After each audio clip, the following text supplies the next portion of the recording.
कुंडली में विधवा योग, वैधव्य योग कैसा बनता है, तो आज उसी विषय पर चर्चा कर रहे हैं। नमस्कार दोस्तों, मैं प्रज्ञा आपका हार्दिक स्वागत करती हूँ अपने प्रोग्राम में। दोस्तों, ये मेरे व्हाट्सएप नंबर, यदि किसी को भी कुंडली से रिलेटेड जानकारी चाहिए, कुंडली बनवाना हो, तो आप इस पे संपर्क कर सकते हो और इसके चार्जेस हैं। और यदि मेरा प्रोग्राम आपको अच्छा लग रहा है तो लाइक करें, शेयर करें, प्लीज सब्सक्राइब जरूर करें।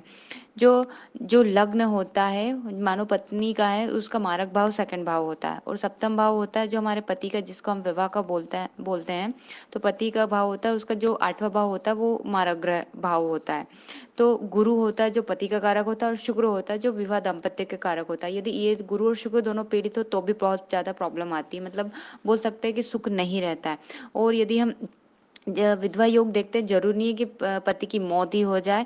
कई बार ऐसा देखते हैं कि बहुत अधिक बीमार रहता हो, तो वो एक सुख नहीं के बराबर होता है। कई बार देखते हैं बहुत अधिक लड़ाई झगड़े होने के कारण ये काफी समय दूर रहते हैं, तो वो भी है कि ये उसी टाइप का इफेक्ट डालता है। यदि ये सप्तम भाव और अष्टम भाव पीड़ित हो तो सप्तम भाव और अष्टम भाव खास देखना जरूरी होता है इसमें। जो लग्न होता है वो हमारा खुद का होता है, और जो विवाह वाला हम भाव देखते हैं वो सातवां भाव होता है, और आठवां भाव जो आयु और मृत्यु दोनों का होता है। तो हमारा विवाह कितना चलेगा, ये सप्तम और अष्टम से हम पता चलते हैं। यदि सातवां भाव और आठवां भाव के स्वामियों के साथ यदि पापी ग्रह आ जाते हैं और ये दोनों पीड़ित हो जाते हैं, तो ये प्रॉब्लम आती है फिर।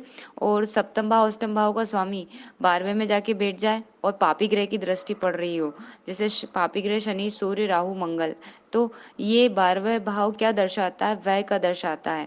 तो सातवां भाव होता है जो जीवन साथी की हानि दर्शा रहा है, आठवां आयु की हानि दर्शा रहा है, तो वैधव्य योग बन जाता है। फिर पापी ग्रह की दृष्टि होना जरूरी हो जाता है।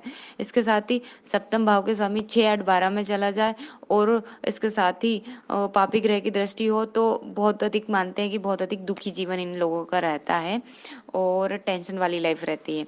कुल मिलाकर देखें तो शनि, राहु, मंगल का संबंध, सूर्य, इनका भी संबंध 7वें 8वें से बनता हो तो बहुत अधिक वैवाहिक जीवन अच्छा नहीं माना जाता है।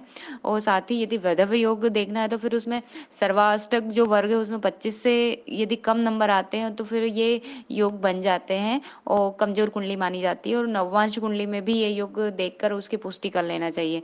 हाँ, यहाँ गुरु बली हो और यदि उनकी दृष्टि हो तो फिर ये योग, इनका इफेक्ट इतना नहीं पड़ता है।